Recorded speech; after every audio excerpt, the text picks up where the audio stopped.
Reliable MSN internet access from Microsoft at Radio Shack. Come on, stop it.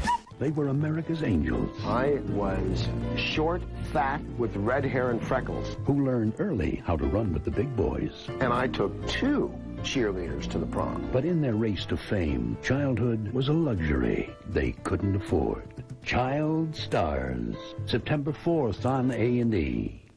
I've got their energy, plus years of wisdom. But come on, who wants to dance with wisdom?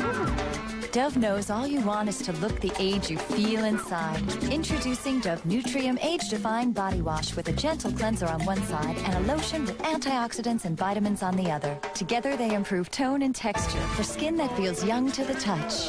Dove makes the way I feel inside just show all over. If I were a guy, I'd want to dance with me. A&E's look at the Gabors continues on Biography. Throughout the early 1940s, the armies of Adolf Hitler continued their juggernaut through Europe as country after country fell to the Nazis. Still, Vilmos Gabor, his daughter Magda, and wife Jolie continued to live in relative safety in their home in Budapest. That would not last for long. In 1941, the United States entered the war and Hollywood mobilized. Most members of the show business community were either in the service or volunteering their time at USO canteens. This included Eva Gabor. Zsa Zsa had her eye focused elsewhere. She started to date a tall Texan by the name of Conrad Hilton. He'd made millions in the hotel business, and his enormous wealth was not lost on Zsa Zsa. She came over here with a gleam in her eye. She wanted to marry a multimillionaire, much more than she wanted to become an actress or a star, but she wanted to become a star to land a multimillionaire, so they were kind of twin aims. Zsa Zsa always said to me, you know, Annie, whether you're rich or poor, it's always nice to have money. And, you know, she's right. It didn't matter to Zsa Zsa that she was more than 30 years younger than Hilton. She was set on marrying the divorced father of 3 because he reminded her of her adored father, Vilmos.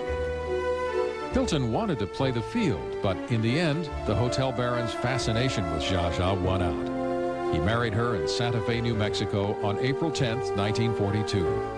Zsa Zsa immediately found herself competing for his attention. Conrad was kind of lost in thought and was not making the customary moves for a wedding night.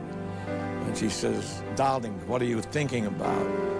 She says, "Conrad says, I'm thinking of buying the Blackstone Hotel in Chicago." And geez, that really upset Zsa Zsa, you know, because she is really delicious in those days. How anyone could think about hotels in bed with her is beyond me.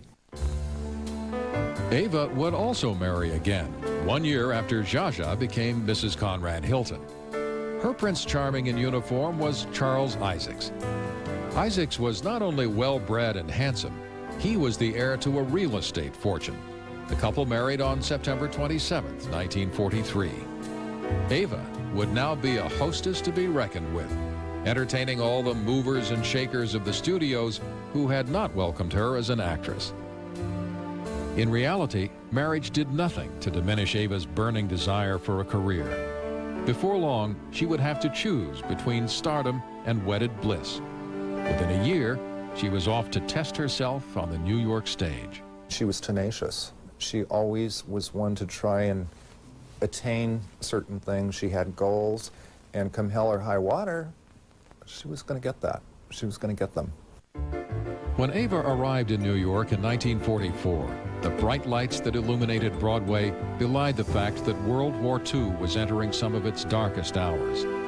In Hungary, Hitler's troops were rounding up all those working with the resistance and anyone with Jewish blood.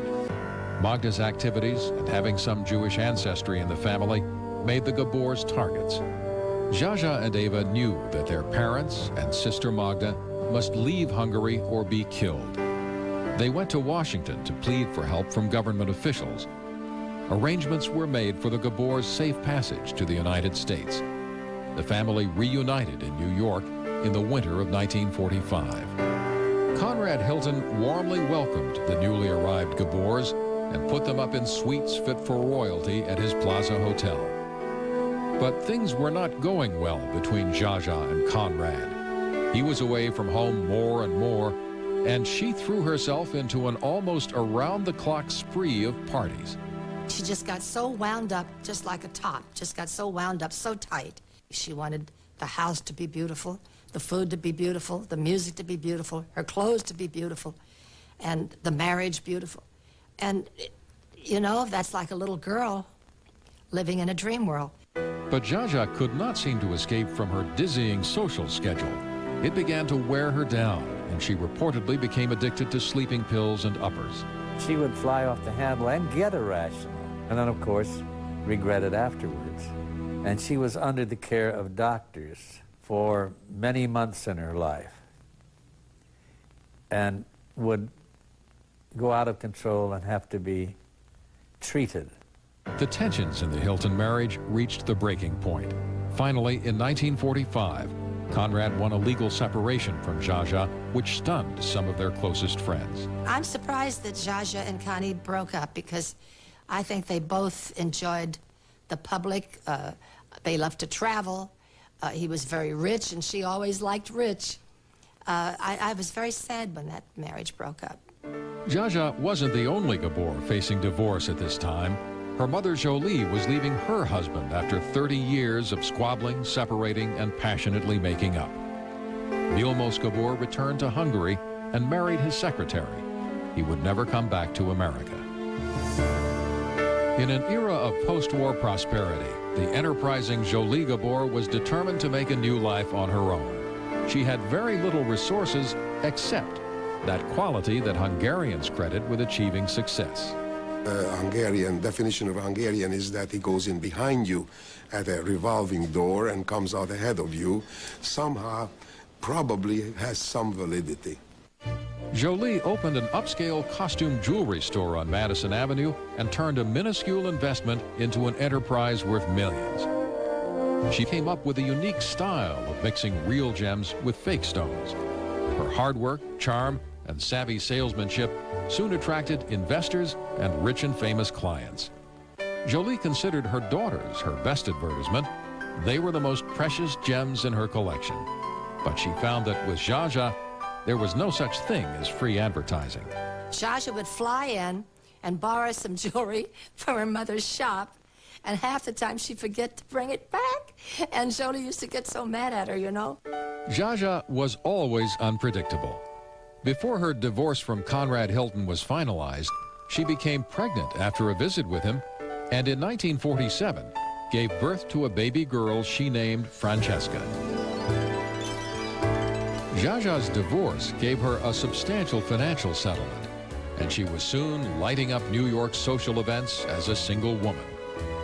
At one party at the St. Regis Hotel, she spotted George Sanders, an actor she'd fallen madly in love with when she saw him in the film The Moon and Sixpence. Sanders had made a name for himself playing quintessential cads in such films as Alfred Hitchcock's Rebecca. When Zsa Zsa finally met him, she discovered that he could be as insufferable off-screen. He was not impressed by her glamour, her accent, and he always had a partly snide attitude toward her and gave her orders, and she obeyed them because she loved her George, and he was always a bit disdainful with his English reserve. Nevertheless, they began an on-again, off-again romance and married on April 1st, 1949. At first, it seemed a perfect match of Zsa Zsa's beauty and wealth with talent and inner-circle Hollywood connections. Still, Zsa Zsa had no illusions about George Sanders. My mother used to always say a funny line, the problem with George, we were both in love with the same person. That, you know, that she was in love with him and he was in love with him. In 1951, Sanders' career was in high gear. He won the Oscar for his virtuoso performance as the acid-tongued theater critic Addison DeWitt in All About Eve. Like some of his screen characters, Sanders could be neurotic and extremely possessive.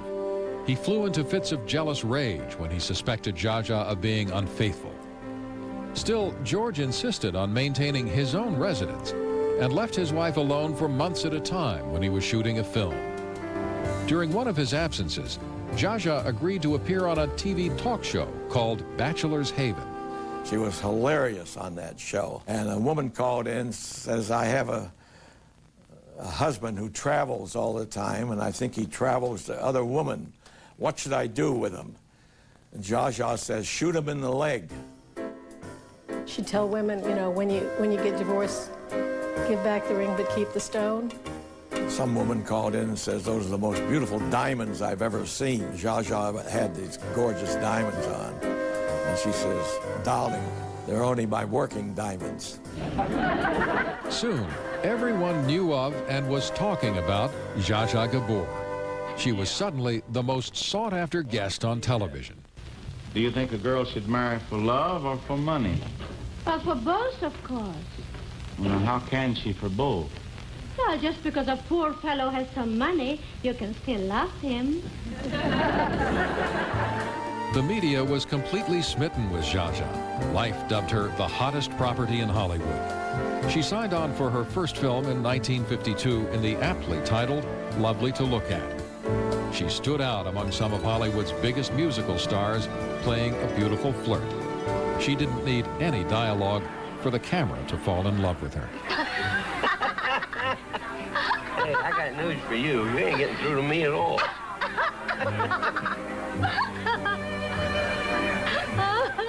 Everything Zsa Zsa did, she did with a flair and with a flounce, whether it was a talk show, whether it was a movie. She just had that electricity about her. And the beautiful Gabors had also sparked a new American phenomenon. They were becoming the first true celebrities. As one social observer put it, they were famous for being famous. But celebrity would not come without cost.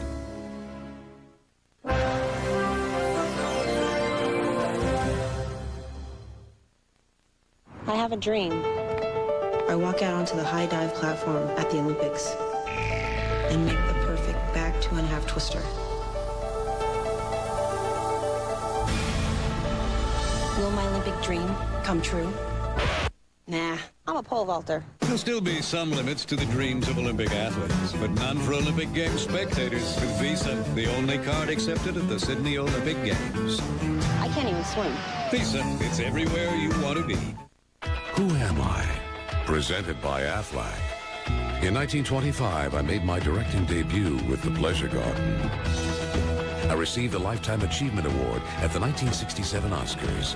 Who am I? Stay tuned for the answer. Want to start a family? Right now? I just got supplemental insurance. What's that? Aflac. Well, if we get sick, our health insurance won't cover things like lost pay or other expenses. This does. What's it called? Aflac! I don't know. Aflac. Without it, no insurance is complete. I make a cameo in each of my films. I'm known as the master of suspense. Who am I? Alfred Hitchcock. Brought to you by Aflac. Without it, no insurance is complete. There is a vacation place of castles and magic, of wonder and discovery.